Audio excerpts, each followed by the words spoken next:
Hi ladies, so we're going to dive straight in on this one because I've got so many DMs of women asking me like, how do I get over my situation? And some people are even scared to leave their negative situations, abusive situations, because they are afraid of what's going to happen next.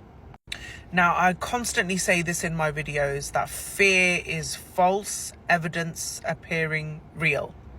Fear is used to control people in all elements of life. Politicians use it, directors use it in movies, parents use it with children, work uses it with employees. Fear is a really good way of keeping you under a certain level of control, because a liberated human being, when they don't operate in a space of fear, they will jump and make decisions that their inner selves, their instinct really believes.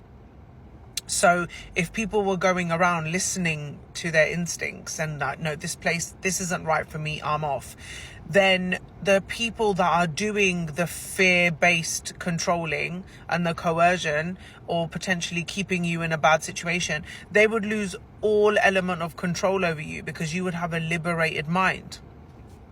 So basically what I'm trying to get at is society is built in a way where you fear everything. You fear losing your job. You fear losing a relationship. You fear people being disappointed in you. You fear failure. You fear, all these things you're constantly fearing. But really, any one of us that has ever experienced losing a job, it's a panic, but then you get on and find another job. I'm not saying it's simple. I'm saying you always rise to action when life calls you to rise to action. Like, you'll never freeze and not know what to do. There'll always be something you know what to do next. So when it comes to women that are really afraid of, like, what do I do if I leave him? What's going to happen to me afterwards? Blah, blah, blah. As Muslim women, we believe in Qadar Allah. It's Allah's qadar mixed with our du'as, because that's the only thing we've been advised that can change our qadar. If you've been praying and it's not changing, well, there's your sign, love. We expect a big thing to drop from the sky and let us know, but sometimes we know deep down what we have to do, but the fear of what's going to happen, or the fear of the unknown is a very scary place for a lot of women to be in. But let me tell you something, as someone that dived into the unknown, like, head first from my ex relationship, I was so in love with my ex that I was willing to take on the fact that there were some morally unjustified things that he was doing. Like, that's how much I was in love with him. I even heard and found out about all the other things he was doing, and I was like, we can still make this work. Because the fear of being without him, because I was so intertwined at this point, like, my heart, my mind, my soul, like, all I could think about was this man. I was willing to be a second wife. I was willing to let go of all the lies, all the cheat, everything. I was willing to do it. Because when we have a certain picture painted in our mind, it's got parameters in it. We can see the scene. We can see how it might go, where the rivers are flowing. And when we're in a sense of knowing what's going to happen, it gives us an element of feeling of safety. And that's something we as women really crave. We really want to feel safe. That's our ultimate thing. As soon as a guy makes us feel a bit safe, we're just like, oh my God, I love him. So basically what you're doing when you're thinking about leaving this certain scenario is you're going into the unknown, and you don't know what that looks like. And that's with no support, that illusion of this person that you've got in your head, that they're there for you and they're your rock and all this and that. They're obviously not, otherwise you wouldn't consider leaving the relationship. Majority of women, not everyone, but majority of women, when they know they've got a good, loyal and safe man with them, they're not silly. They will never leave. Healthy women don't leave healthy, secure men. You have to be mentally very unwell to leave a good man behind, especially as a woman when we chase and crave safety. So if you're genuinely thinking of leaving, that means there's something in your instinct, your environment, your thought process, your heart is telling you you've got to get away. And if you continue to stay in the fear of the unknown, you will stay in the same rigmarole of misery of your life. You won't die in the unknown. No one takes action, enters the unknown, and has a cardiac arrest. Like, that doesn't happen.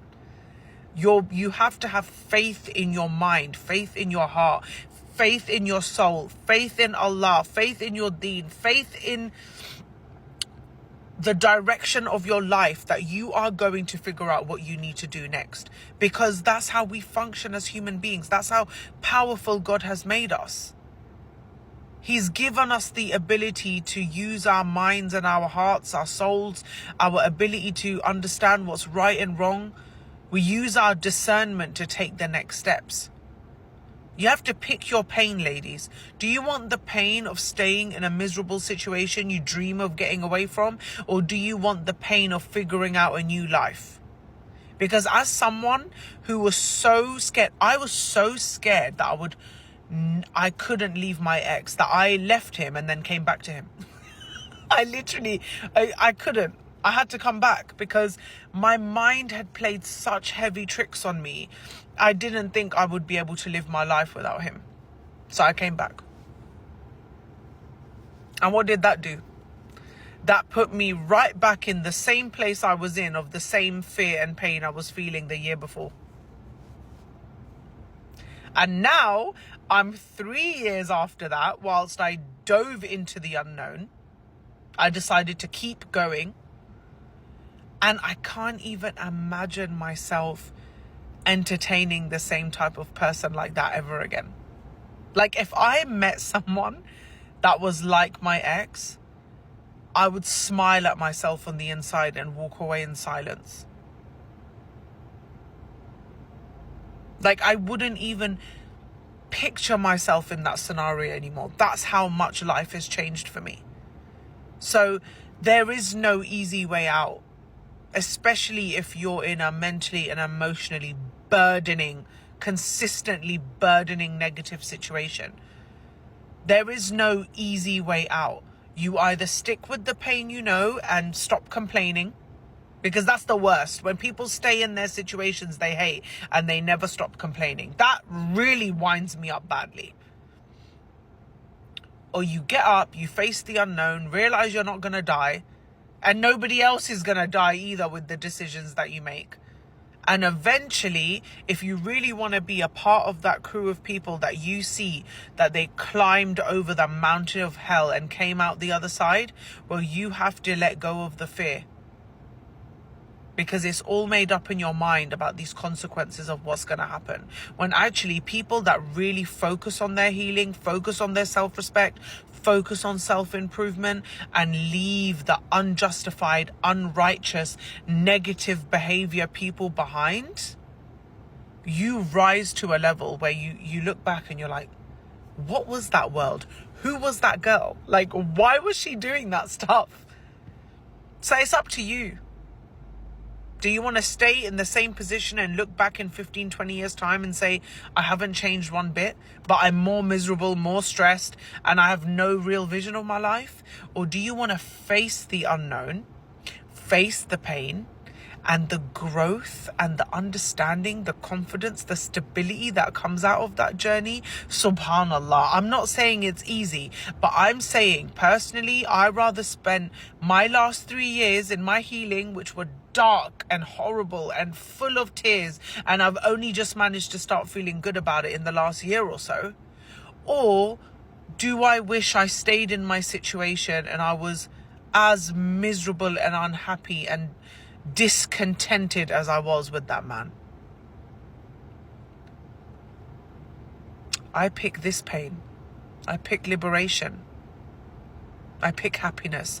I pick self-respect every single time.